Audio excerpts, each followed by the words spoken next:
How's it going with you? You guys are together. Yeah. She's my bubble. We're allowed bubbles because he's a lonely single man. I'm allowed to be his support bubble to make sure that nothing bad happens to him. So we're allowed to mix, but that I'm allowed to have my kids who are next door and Kath's allowed over, but that's it as far as it goes for interacting.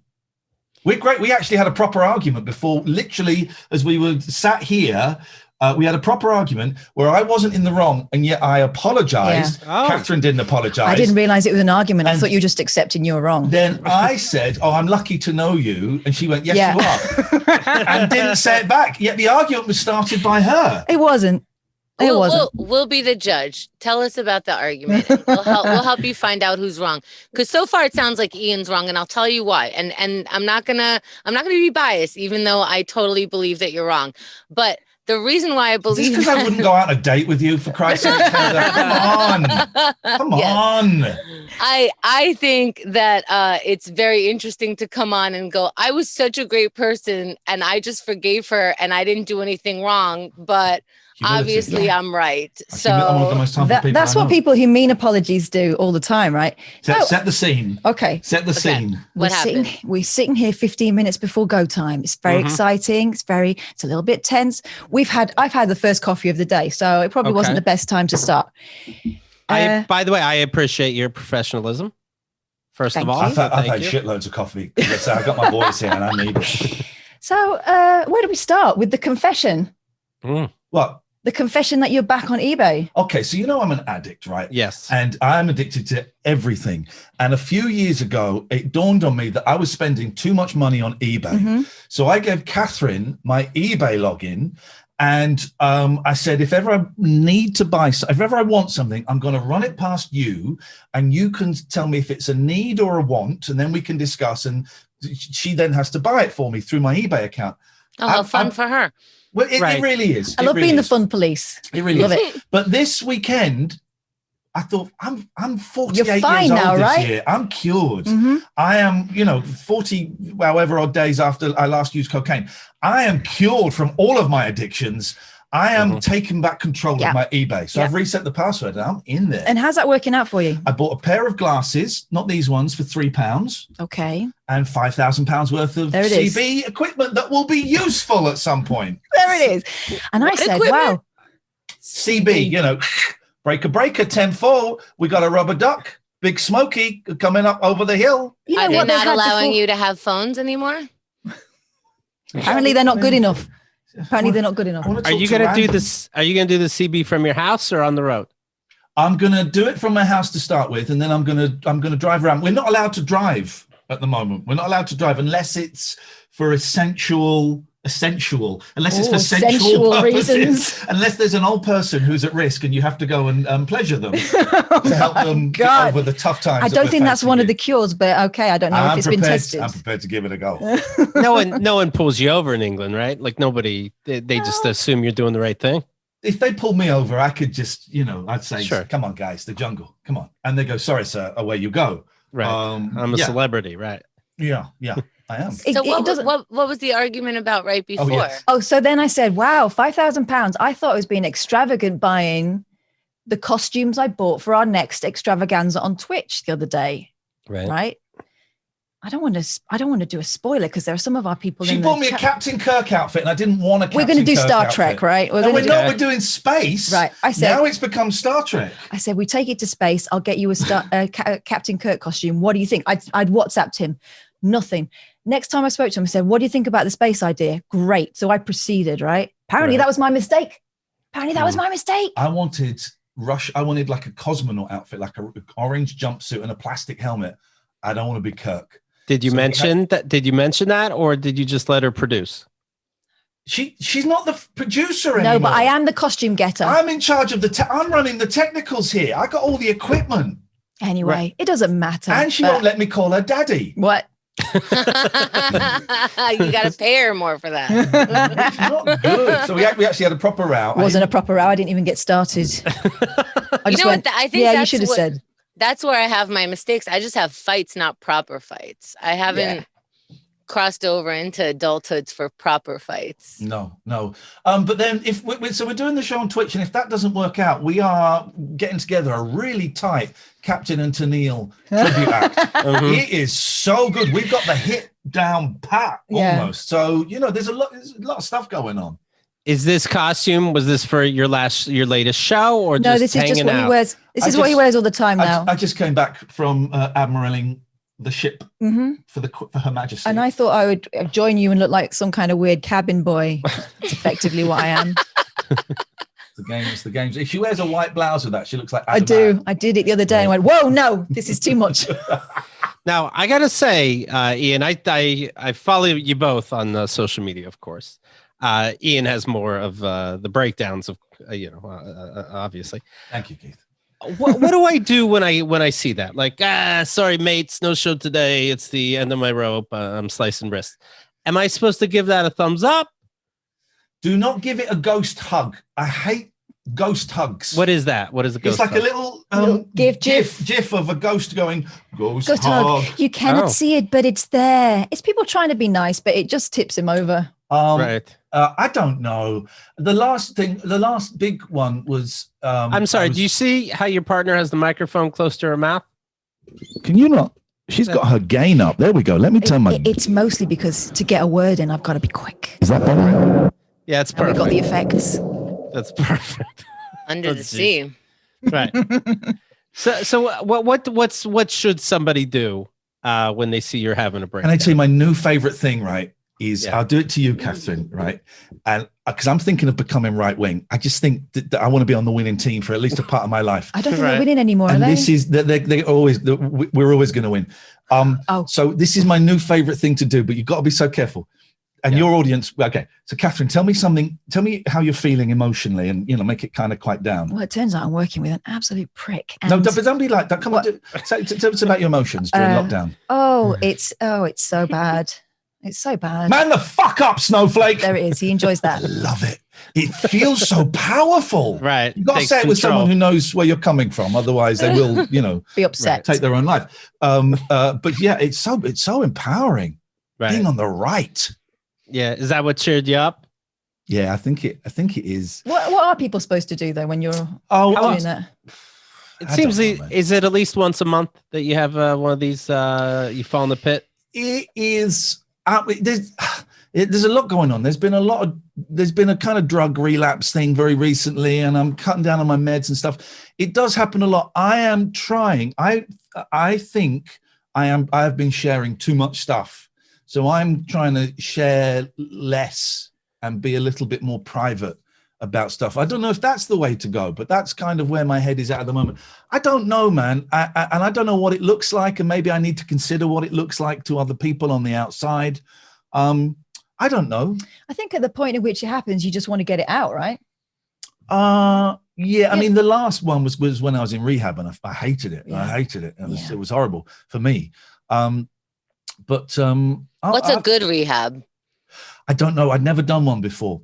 And I was this was a great place. This was a great place. And I was gifted it, and it was wonderful. It was a really nice place.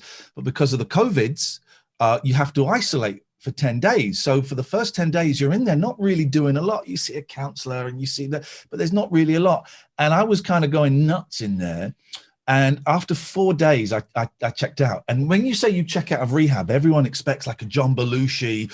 Oh my God, he's going to go to the bar and score crack. And it wasn't. I'd been in there 4 days. I'd prayed on it. I'd spoken to Katherine. I'd spoken to people in AA and NA.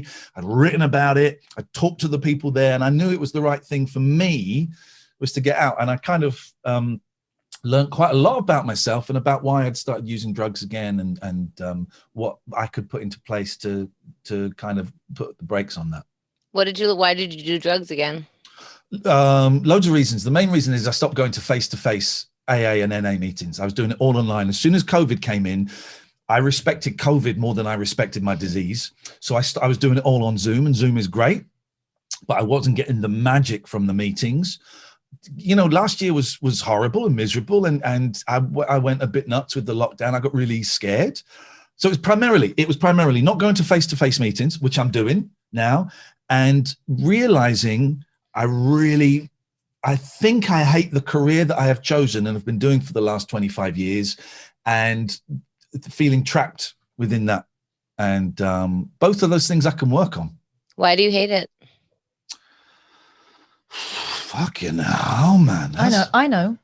Because I have to work with dickheads. No, this is the bonus. You got the bonus prize with this. If you've got to do it, you might as well do it with me. I think that we kind of isolated a thing that's been at the core of a lot of his problems since like being quite young, didn't we? Is that he kind of seeks approval from strangers. And he's never going to be satisfied with it because it's from strangers, right? So it's not real to him. So when he gets it, he doesn't accept it, but he feels like he needs to chase it all the time anyway. And I think that that's part of the thing. This is my best mate.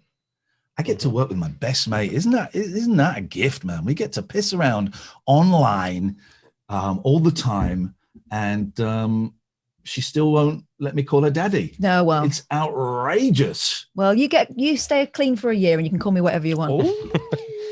But won't that happen in every profession, is seeking approval, if that's just what your personality is? So isn't it, if you go to a regular 9 to 5 or whatever other, like go out into the sea or whatever outfit you're wearing, there's always going to be that seeking of approval. It's just going to be in a different way. Aren't you going to be the guy at the office who's entertaining, trying to get approval? Aren't you always going to find a platform?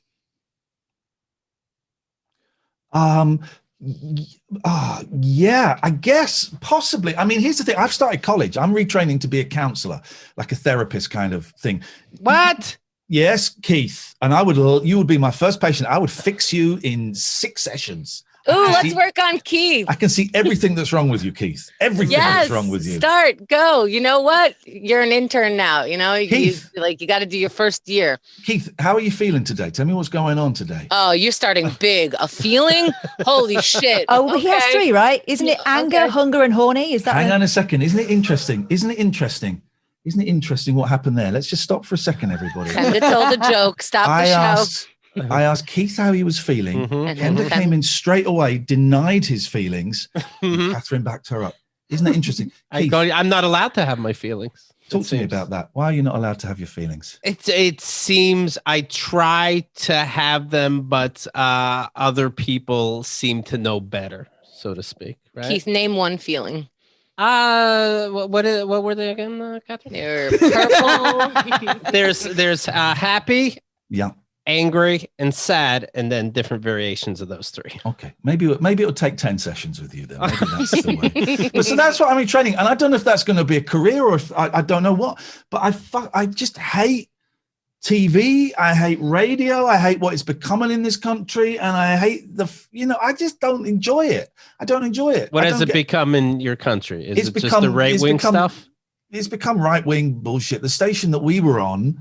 And we would go on and, you were guests on there, and we would celebrate life and it was inclusive, and we talk about mental health and addiction and silly stuff and nonsense, and we play silly games. Yeah, it was stupid. What it wasn't was hateful. It wasn't inciting and stirring the shit. Then, we got kicked out. I got kicked out. Katherine kind of came with me. And then a couple of months later, the biggest clip on that station is one of the fucking idiot presenters cutting up a mask on air and on camera going, what we need to do to get this before the second wave that was never going to come. What we need to do is we need to get everyone back out there. If you're listening to this, you should be working at home. We need to cut these masks up. And that got like 10 million views. And that's the theme of the station. It's lockdown, COVID denying, it's conspiracy theory, but just on the right side of conspiracy theory to kind of be appropriate. It's racist and it's fear mongering. Oh God, it's make Britain great again. It's that. It sounds like it. What about you, Katherine? How do you feel about it? Like, do you want to change careers? Are you still interested in this? I always had a plan, like from being a kid. I always had a plan when I was growing up. I knew I was going to be a journalist at some point. And that's what I did. And it was only like 6 years ago that I decided that to say yes to stuff rather than waiting to feel like I was ready to plunge into the unknown. And actually, I don't have a plan at this point. I'm quite happy doing what we're doing. I'll see what happens. I kind of realized that the rug can get pulled at any point, from working in radio. It happened to us twice. And so nothing's forever. I'm just going to get the most out of what I'm doing now. God knows what I'll do when, the Twitch thing goes, but I'll be all right. I've got skills. The thing is again, like with every job, you guys sort of got fired twice, but people get fired all the time from whatever career you're doing. The entire business shifts, or just the company that you work for just fires you for whatever reason. Yeah. I started having more fun when I stopped trying to preempt everything. When I stopped seeing the hurdles before they happen and thinking, no, I'm going to stay in the safe lane because X, Y, or Z might happen. I had much more fun when I went, do you know what? This is happening now. I'm going to see where it goes. Do you have one of the things I realized, I looking back, I stopped after looking back at 15 years. I didn't want to go any further. I could, in my entire career, there's probably 3 things that I'm proud of, 3 moments that I'm proud of. And that for me is not a very good hit ratio. And I wondered if we've not really talked about it your way around. Is that tally with you, or are there significantly more? There are things that obviously there are things I regret. We used to do like a comedy show on a local radio station, which was unusual in itself, not us, but me and someone else. And I think back to some of the jokes that we used to tell, and obviously they don't stand up now. And I'm not someone who would defend that kind of humor. Is there anything you're proud of? Yeah, I am. I think that I've always kind of acted in the way I thought was right. And when I was a journalist, I did that. I never stitched anyone up for a story. I never did anything like that because I was really keen to play with a straight bat when it came to stuff like that. I think it's important. Once people don't trust you anymore, it's gone. So I think I was always fair. And there are things that have happened to us when we've been working together, not awards and stuff, but the guy rang us up when he'd taken an overdose, and the way we handled it. I mean, God, it was absolutely unexpected and everything, but I feel really honored that someone would trust us to the extent where we're the one they call when they're lying at the side of the road. That's enough for me, that kind of stuff. It happens often enough to make me think that we're doing the right thing. I don't want to blow smoke up your ass, although I'd literally love to blow smoke up both of your asses. I can't think of anything finer than pulling those chicks That's what they used to do to drowning victims, to get them to breathe again. It would certainly, whoa, what the hell? Oh, but you were the first people that treated me and Katherine as equals. Yeah. The first people, when we first came to your show, and we didn't know what the deal was. We didn't know really why we were there. And we were both going, well, are they going to talk to you? I don't know. Is it me? Is it you? And then there were 2 chairs, and you went to Katherine, if you sit there, Iain, no one, because I had been on telly. So telly makes me more important in the eyes of people. Obviously it's wrong. Everyone would talk to me and no one would talk to Katherine, and you were the first people. So thank you for that. I'm used to being the one who steps aside for photos, or I was used to being the one that's like, yeah, sure, you want to talk to him, that's fine. And that gave us a real boost of confidence. So thank you for that. Yeah, that kind of, that meant the kicked world. us up the arse. Are you having a feeling there, Keith? Is that what that was? This is like 7:40. This is 7:40 in the US. Is this a good time in the US? Because 7:40 in the UK is what we call shit time. It's not peak. I'm assuming in America, I don't do 7 a.m. I'm assuming in America it's different, and this is the golden slot. This is a big slot over there. Am I right? Morning is the bigger deal usually. Yes. Right. Of course it is. Of course it is. It's you're starting your day. You're giving it the what for. You have hope.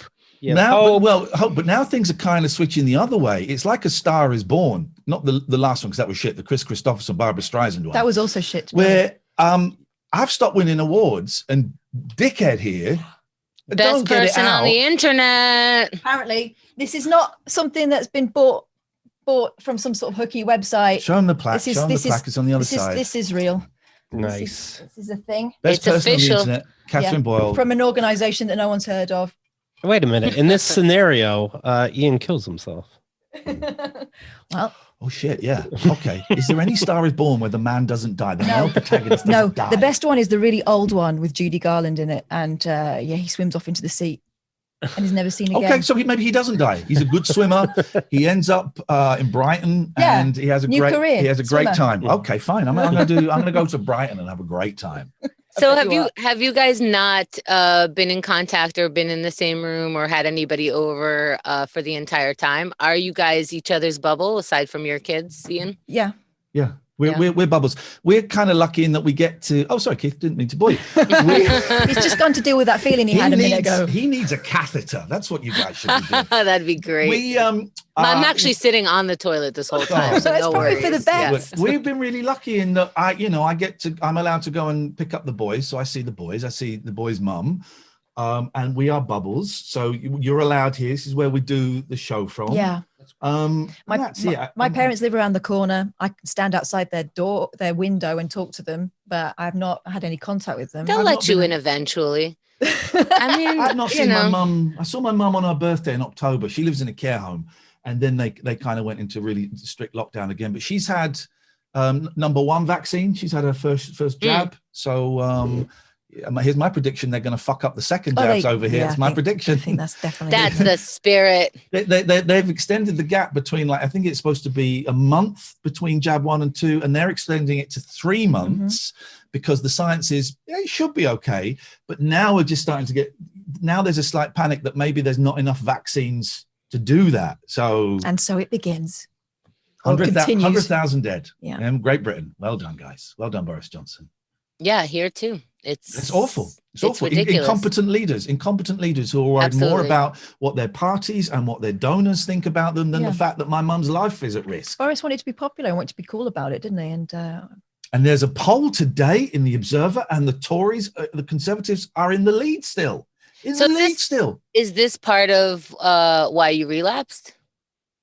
Because of Boris Johnson?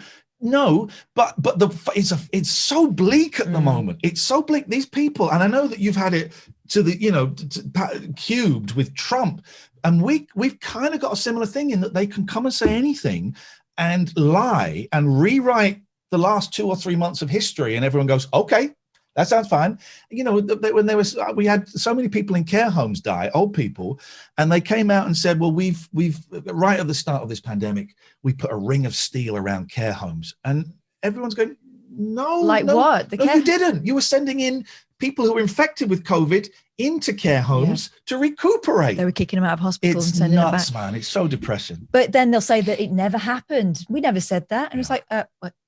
But you did. I know. We can do a supercut of what they didn't say. It's so interesting. It's like our little children know how to edit video enough to show you proof of what you've said before. It's going to be like no time before our kids are recording us so they could be like, you said. And just so it's interesting that our leaders can say whatever they want without the repercussions, because even if we are making super cuts, it's only us that's watching it, and the people who don't believe in that, it's not getting to them, or they're saying fake news. Truth so it doesn't matter.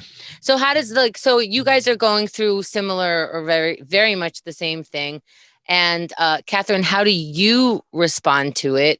What is your I believe that we're all addicted to something or some kind of behavior that sort of takes us down when things are down. What's your thing?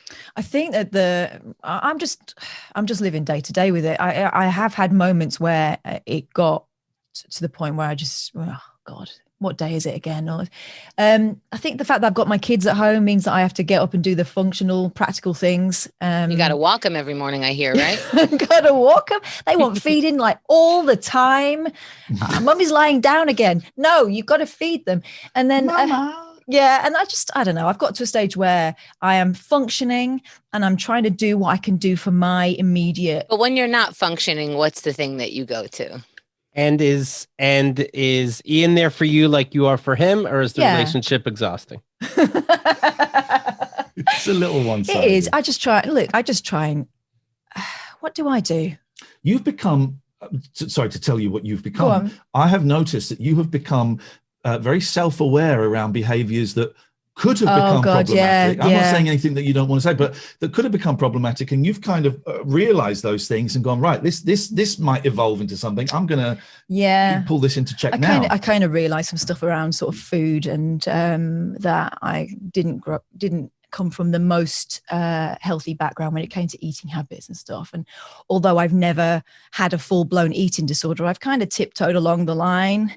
And, when you've got nothing to think about but how much weight you're putting on in lockdown, it's it was tempting to think about doing some of the unhealthy sort of purging type behavior that can happen. So I'm trying to get a grip of that sort of stuff and concentrate on just looking after myself and not treating myself like that my body's the enemy, which I kind of came to the realization that I always have done, even when I was really tiny. Here's what happened. I found a load of clothes that I'd kept in the washing basket, right, as kind of storage, because they don't fit anymore. There's no point ironing those, right?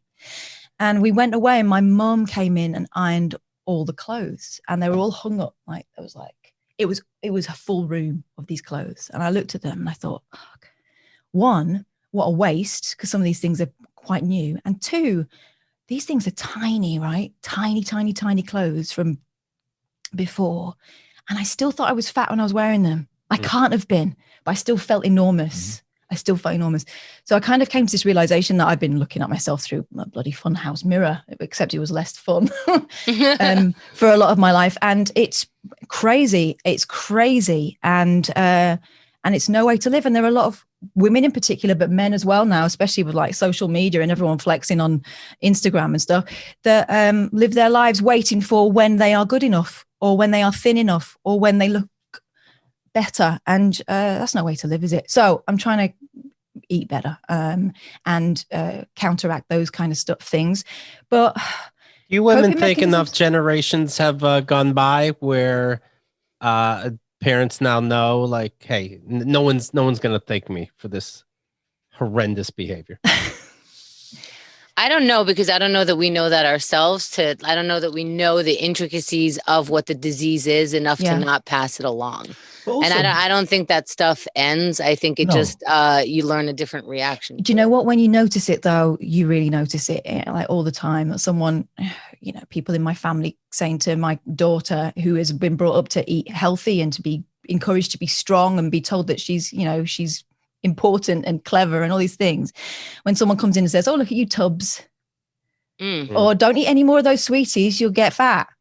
I never brought that into my house, but that was something that was happening all the time. So no wonder it has an impact. And also that was part of the humor of us growing up, wasn't it? There was always a fat kid in a comedy show. Yeah. There were, so I'm aware of it. I'm doing what I can to make sure to sort of counteract what is going on with my kids anyway, because now they're online and stuff. But we'll be fucking our kids up in a different way that we're unconscious of. Absolutely. Apart from how fucked up they're going to be because of the 2 years, hopefully 2 years just of COVID and lockdown and masks and all of that, that's going to cause problems. But also we'll be doing stuff that we think is great. In 20 years time, my boys will be in therapy going, my dad used to do this. Maybe we're too nice to them. We're doing, was it Philip Larkin poem? They fuck you up, your mum and dad. They don't mean to, but they do. Yeah, that's kind of what we're doing. All I can do as a dad is try and correct the mistakes that my dad did, and I think I'm pretty much doing that. But also, my boys know that I'm an alcoholic. They know that I'm an addict, and we were able to talk about that because there was Ant from Ant and Dec, who's a TV presenter over here. Do they go to Alateen?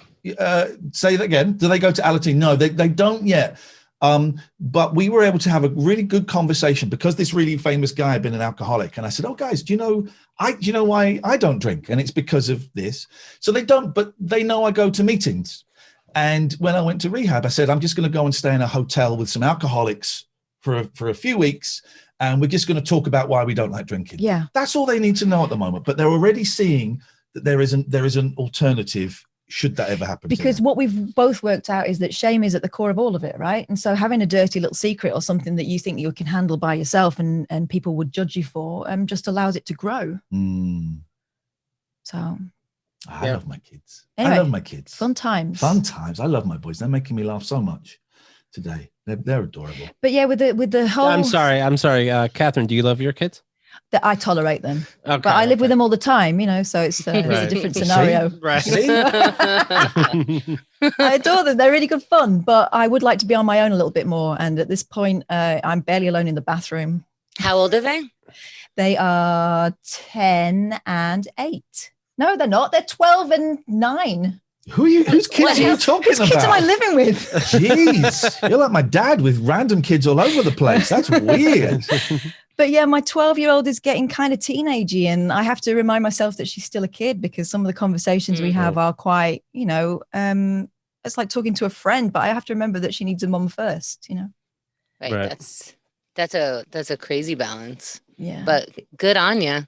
Even with Thank Iain you. in your life, you're able to manage all this. That's great. Well, I'm trying, and I try not to see the big tangles in life. I just try and unpick each little knot as it happens. Katherine has saved my life several times. There's no doubt about it. And I'm so sorry for the shame that I have caused, and the hurt that I've caused you when I've had about 6 or 7 use ups as part of my last relapse. And every time 6 or 7 what? Sorry. Use ups, little binges. Okay. Not little binges. Little binges. Weekend, and Katherine is generally the first, sometimes the second person that I have to phone up and go, I've fucking done it again.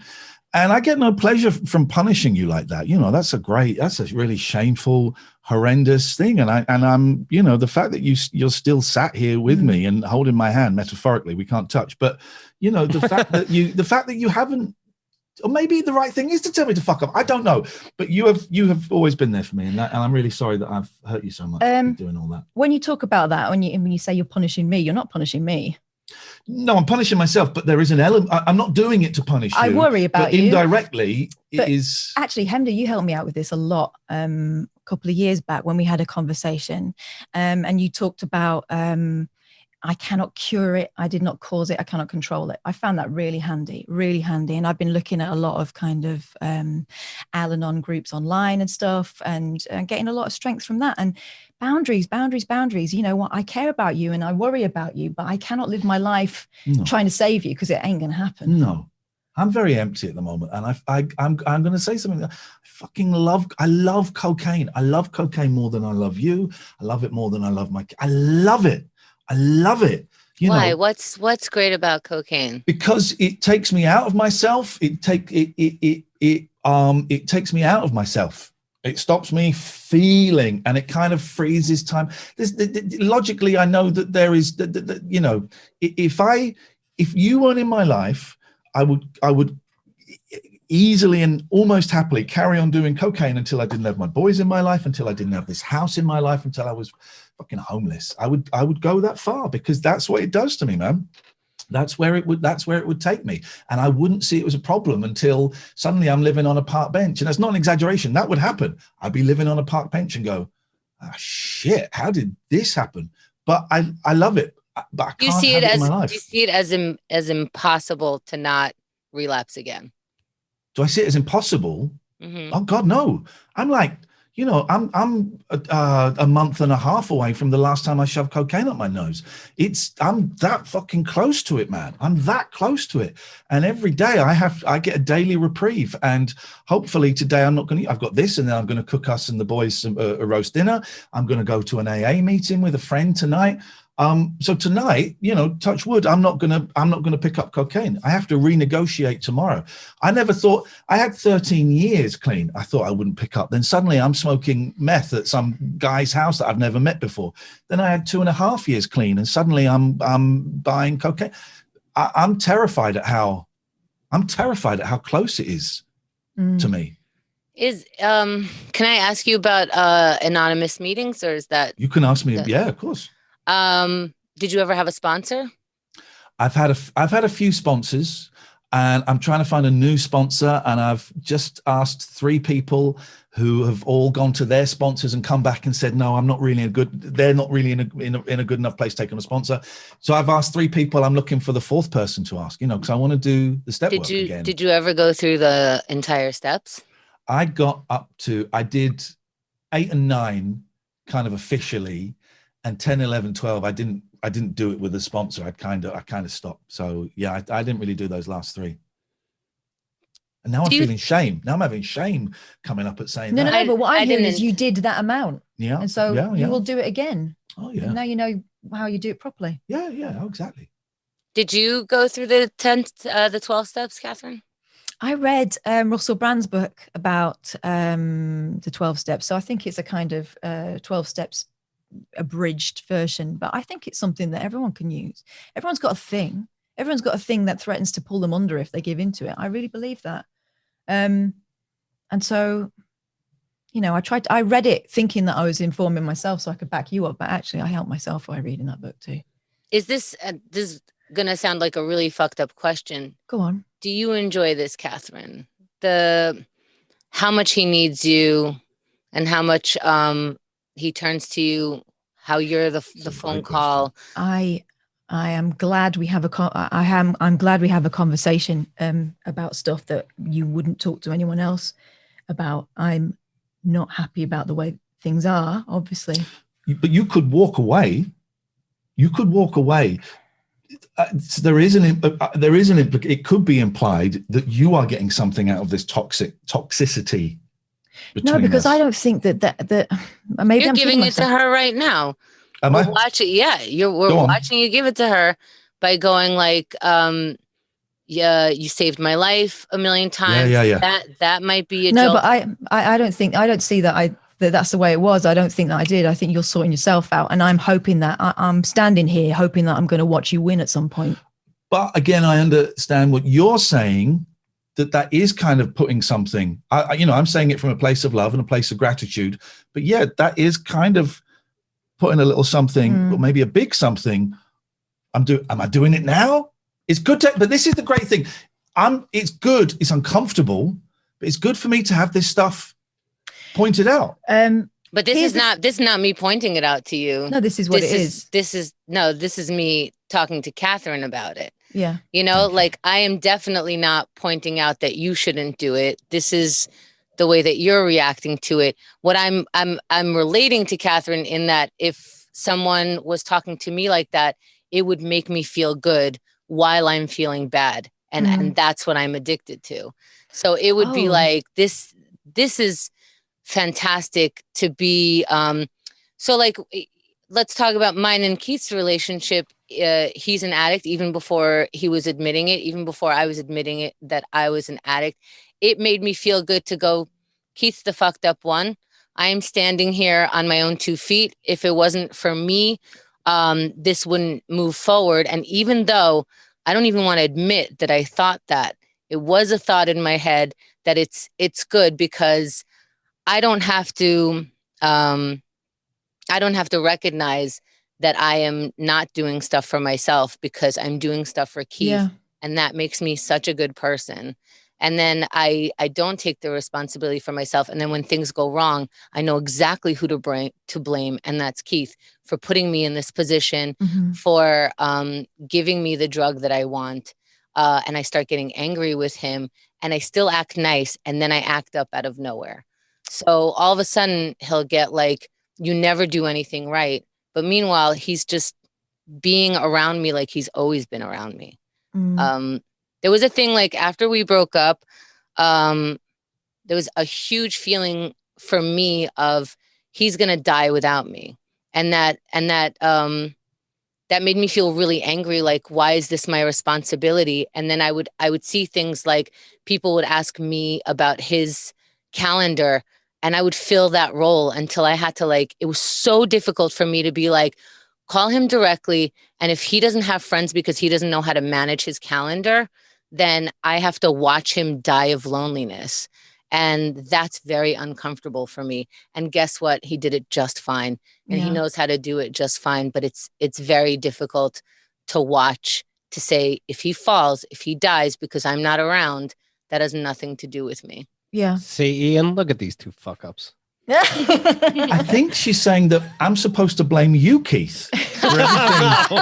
I can give it a go. Yeah, okay. It's a really interesting thought. And one I'm going to take away because I don't think there is a quick answer to it. There is probably part of me that does feel validated by being needed. There probably is. I mean, everyone's going to feel like that, right? Right? Validate me. But also, I think this is why I'm trying to look after myself more, because I realize that I can't put all my emotions and all my energy and all my fear and care into someone else and slowly destroy myself. I've got to be around for my children. Yeah, sure. But I need to be a decent, whole human being as well. And I can't put myself on the back burner. I'm not a perfect person and I'm not a saint. And that there's only a certain amount I can do. And I have to keep that in my head as well. I can't be the person driving over here at 3 a.m. because I just want to check he's still breathing. Like when you've got a new baby and you won't let them sleep because you're kind of, I just need to check that they're too quiet now. You spent all day trying to get them to sleep and then they're too quiet. But no, I can't do that. But I did go through a phase of being hypervigilant, and that was bloody awful. It's scary to be there. I don't even know if Keith knows this. I might have mentioned it, but like I mentioned it so fast, hoping that maybe no one hears me. But I would, at the time of that very dark space, I would check into our chat room because that's where he was spending his time to see if he died. Yeah. Like to just see if, and then in order for me to stop doing that habit, I made myself believe that someone on that chat will get in touch with me if he died, and I have to like take that first step. And then I have to not worry about if he dies. I'll find out the next day. And that delay was very, and I don't know if Keith, you're listening to this going like, who the fuck are you? Like, no, I get it. What's your problem? And like, why don't you check if you're dying? But it's really scary to see someone push themselves. And it seemed to, I think how honest can we be? I think the big thing about this last one, the really frightening thing was he lied to me, properly lied to me. I was in the house. It was in the house. He knew he had a plan, whereas before it's always felt like he waited till I was out of the way and he had a lonely weekend and he could possibly cover it up. We had plans for the following day and he did it anyway and it won. And that's the terrifying thing. I realized that all the sort of safety mechanisms we put in place, like you call me at this time or we'll do this and then you won't be able to use and all this stuff. All bets were off at that point. So now I have to, like I say, concentrate on what I can do and realize there's certain things I can't do, but I'm like I say, I'm sitting beside you hoping you're going to win. And here's the insanity. I just did a sigh then because do you know what I was thinking for a second? That cocaine was fucking great. That's where my head goes. I'm not doing that as a joke. Honestly, you're telling that horrible, horrible story. And for 2-3 seconds, I'm thinking, that was great cocaine. That sigh was me going, get that fucking, and I have to be vigilant. Yeah. And I'm sorry to tread on your story there, but that's, that's where I'm still at. Yeah. That makes sense because let's say like, because food is an issue for a lot of people, including me. And if you're telling me like these M&Ms are bad for me, they still feel good in my mouth. They still feel good swallowing. They still feel good everywhere. But the after effects that I have to deal with that, you got to buy different size pants. You got to, you got to look in the mirror anyway, and you got to be presentable as much as you want. But if you think back to the M&M, I don't know why I'm using M&Ms. I really don't. By the way, they are good, Iain, wait until you try these American M&Ms. Can you get me some, Keith? I can be addicted to M&Ms real good. But yeah, they still felt good. It's still, if you had it in front of you, you still want it again. You can't be convinced that it doesn't taste good when it tastes good. Yeah. Yeah. But man, cocaine is amazing. Sounds amazing. I also have evidence, having had 13 years clean and the first 10 years of that I was clean. The last 3 I was slowly going nuts. But I know that the obsession, which is me thinking about it in bed, that passes, that will go. The compulsion, which is where I just have to go out and buy it, that's not there today. It might be there later, it might be there tomorrow, but it's not there today. So I have faith that this stuff works. I just need to do it.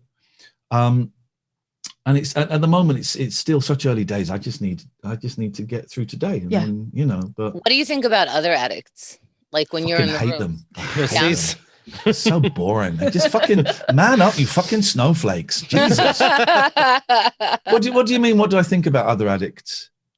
There are times where I don't want to go into an Al-Anon room because I am thinking, shut the fuck up. And it's rare. I'm lucky that it's rare because I really like my home group. But for like one of the weeks, I'm like, I don't want to hear anyone talking about how their mother affected them, how their boyfriend is affecting them, or any shit like that. I don't want to hear about God. I don't want to hear about just for today. I just don't want to fucking hear it. And I do think thoughts like, you know what? Maybe if we all stop thinking about how these other people are affecting us, we could just shut the fuck up and go about our day.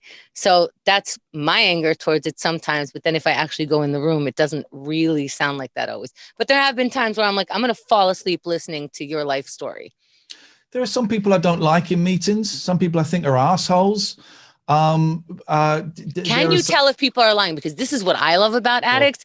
Like, I love that they have the best bullshit meter on earth. That's what it seems like to me. I've seen Keith call it, and I don't know if you have it, but I know that in a room of Al-Anonics, we're like, maybe it's this and maybe it's that. And I feel like because he went through this, that this is happening. And I see AA people going like, yep, that's bullshit. He's fucking drinking, obviously. But we're both good at sensing bullshit through doing our job as well. Maybe that's part of it. What Camden was saying. But we know if we're going to get a prank call, we can tell from the first hello. No, if it's going to be name. Quite often the name, but also just the first couple of seconds, whether it's going to be someone that's going to come on and at some point go, you fucking queer or whatever, but that's kind of what I get. Yeah. And Katherine gets horrible, the recent kind of prank thing is kids are finding it funny to phone up and just say the N-word. That's the new prank. But our bullshit detector with callers is fucking spot on. It really is. Spot on. We know it does help to have a talk show, like to talk so much that you now hear so much. That's really helped. And it does help, honestly, to be with an addict to get that muscle tuned up, because I'm like, no, maybe we should let them speak. Maybe they're coming to their point. And Kitty's like, they haven't come to their point so far. They're not going to come. The bullshit has started from the start. And I've trained myself to try to look at it that way. Like, let's not give everybody the benefit of the doubt when logic isn't there. Like, at least that. Well, that's got to be what's so, frustrating to the ladies, I have to assume, is when we would bullshit them. But yes, when it comes to not a loved one, it's like, now I can tell the story is missing a step. You're never going to come clean. And it's just a talk show. Who gives a shit? Me and Kendall will talk to each other. In terms of meetings, if I'm feeling, spiritual and plugged in, I just feel sorry for them that they feel they have to do that, that's where they're at, that they can't be honest. And I feel sorry for them. In terms of what's great about doing the show on Twitch and not the radio is as long as they're not coming on and being, racist and stuff like that, that's a straight get the hell out of here. But someone was phoning. Someone phoned out. This is horrible, right? And on the radio, we sort of got cut straight off. And this is what they were expecting. This is horrible. I don't mean to offend anyone. Someone phoned up and said, yeah, I got loads of bitches on my dick. Mm-hmm. And on the radio, that'll be, okay, thanks. Really sorry about that. And then Katherine, then what did you say? I said, gosh, how have you managed to fit in the time to call us? And then we had this whole conversation. And I said, I don't know if you know how dicks work. And then and then we asked him to name the B's on the D. And he included our parents. Well, your parents, my parents, but not mine. My mum was quite offended. Yeah. And then I said, he's expecting to get cut off at every line. Right. We're just going with this. And then sort of towards the end, I said something like, well, you better get back to that imaginary. Oh no, he said his mum was dead because he'd asked about our mums, obviously, despite the fact that apparently he was boning them as he called us. Well, there's a lot of people in the way. Exactly. It was like some kind of dick skewer he had going on. Kebab. And then I asked about his mum, and his mum died. And a lot of the time, I find that these guys who shag your mum have often got dead mums themselves. And I said, is that why you're replacing real affection with imaginary sex? Yeah. And then he got quite upset, didn't he? It's lovely. And this is one of the joys of doing it online is we can go along with that because it's not governed by the rules of the radio. Also means I can sit back and it's just a joy when she's going off. There's a guy that phoned up the other night. I think they expect me to be good cop, and it's always a little bit of a shock when the guy that phoned up to say he hated me, hated every show I'd ever done, hated me on Twitter. So I didn't say anything. And Katherine dealt with it. And then this guy's getting really angry that he's talking to the monkey as he sees it, not the organ grinder.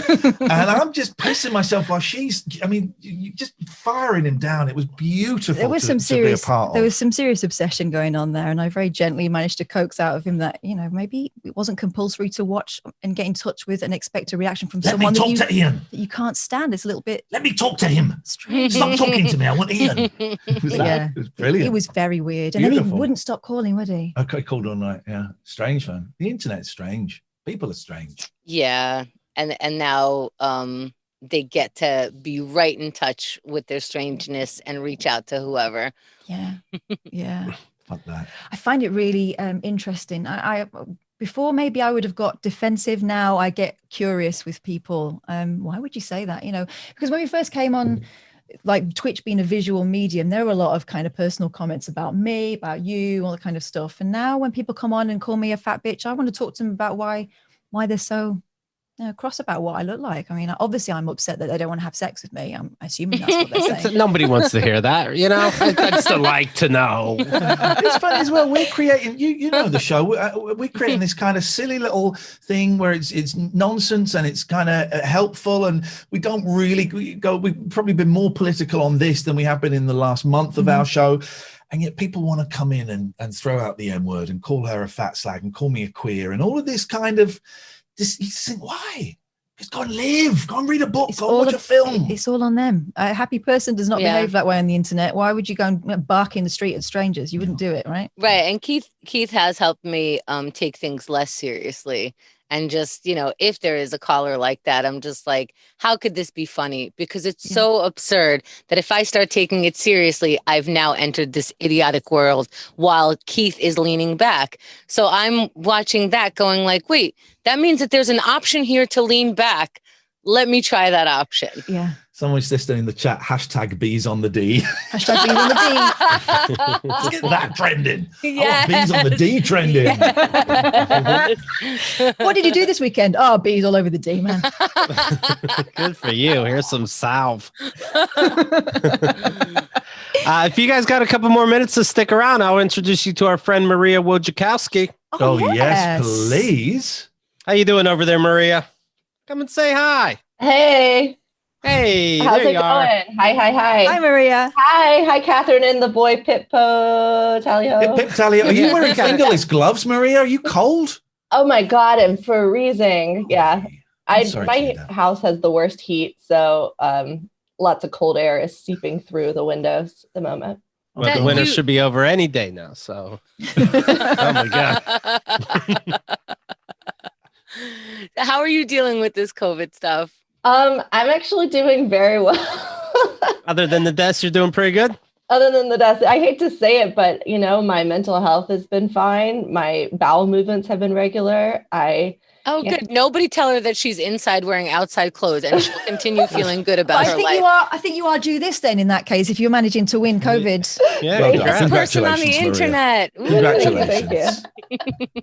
What is it? What, anxiety gone that you don't have to see people? What's good about it? I think that I have bad anxiety all the time, and having everyone else meet me at my level feels comforting. Like, okay, everybody's nervous, right? Yeah, it's nice to see everyone else having mental breakdowns. I feel like, thank you for joining me. Like, it's true. Misery loves company. And So now you're the new normal, and you're like, oh, I've been this way all the time. Now we're all normal, and you can't point a finger at me anymore because you're here too. Yeah, that's fantastic. Granted, there has been very hard times, and I've like lost a friend recently. And like, there's been horrible things that have happened. Lost a friend to death or to, I don't want to talk to you anymore. Yeah, to COVID. So it hasn't been good. I'm not saying I've been good. I'm just saying that, like, you guys know me in my bipolarness. Like, I've just been okay. Like, I've been able to handle emotional stress. And it sounds like part of this is the American Doll clothes. Is that helping? What's going on over there? I've been trying to learn how to sew because I was making my own masks. And then I was like, oh, I want to make my own clothes, but I didn't want to spend a bunch of money on like 3 yards of fabric. So I started making American Girl doll clothes, which is only a half a yard of fabric. And it's been a lot of fun.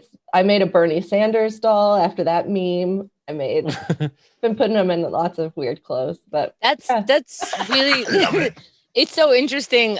So this is how my mother saw America before we came here. My mom actually sewed all of our clothes in order to save money. She's a really good seamstress. She went to high school in like some sort of like vocational learning how to sew things. She was really good. And she made all our clothes. And then when we got here, I was 4, my older brother was 6, and my younger brother was 1. And the difference in pricing for just the material was so giant that she's like, it actually cost less to buy clothes that were already made. Oh, yeah. So it's insane. Like at my fabric store down the street in my neighborhood, I mean, if I buy like linen for myself to make something, it's like 4 yards is like $30 or $40. But if I buy the same dress online, it's like $10. So it's definitely not because when you're the slave, you recognize the cost. But when you buy it from slaves, it costs less. Yep. Hey, Shout out to all the children out there. Big up the fast fashion industry. I'm a big fan of it. It's great. It really does work. Yes. Well done, everybody. One of the biggest murderers of our time. Thank you, everybody. But we look good. When you mentioned bipolar, it made me happen to think about this. Is there a pill, Iain, that you take once a day, let's say, and if you did coke, you vomit profusely? The way they have for alcohol. Sounds awesome. I would love to find out more about that. I don't think there is a drug. There is one for booze, isn't it? I can't remember what it's called. But for me, it's in there and it's in there. That's where the change is. No medicine's going to take it. And if again, there's part of me going, what if I did coke, I could throw up at the same time? This sounds fucking awesome. You know, insanity.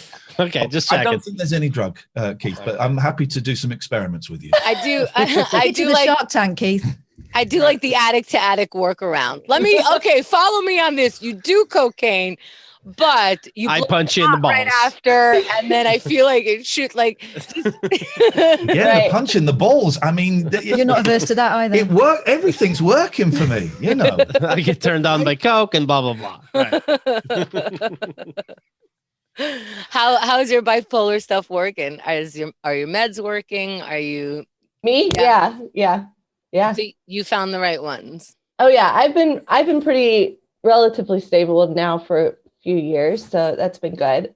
With some dips in between, but for the most part, I think I have a mild case. I don't have addiction issues, which I think makes friends who have it coupled with addiction issues, that's its own thing. I'm very lucky. I think mine's relatively mild compared to others. So what do your dips look like? Usually like a depression. So just like. Are you mad that it's not the manic part? Because the manic I'm not. More productive. No, it's hypomania is the productive one. I've had mania, which is what got me diagnosed. It's a nightmare. It's not fun because I don't know why I'm trying to make it fun. Like, let's say you get the fun one. Are you good with the fun one? Yeah, I find I like to not be a burden on others. And I find depression, I'm a burden on myself, but mania, I'm a burden on everybody because I'm out in the world just gabbing away, annoying the shit out of everyone. So yeah, I would rather personally, I don't know. I'd rather have hypomania for sure because that's the productive one, but that leads into mania for me pretty quickly. So I don't really get that fun. It's funny, isn't it? People think I know you're joking, but people do think, well, mania must be better than depression. Yeah. And sex addiction sounds like a lot of fun, you know, and right. They're all shit.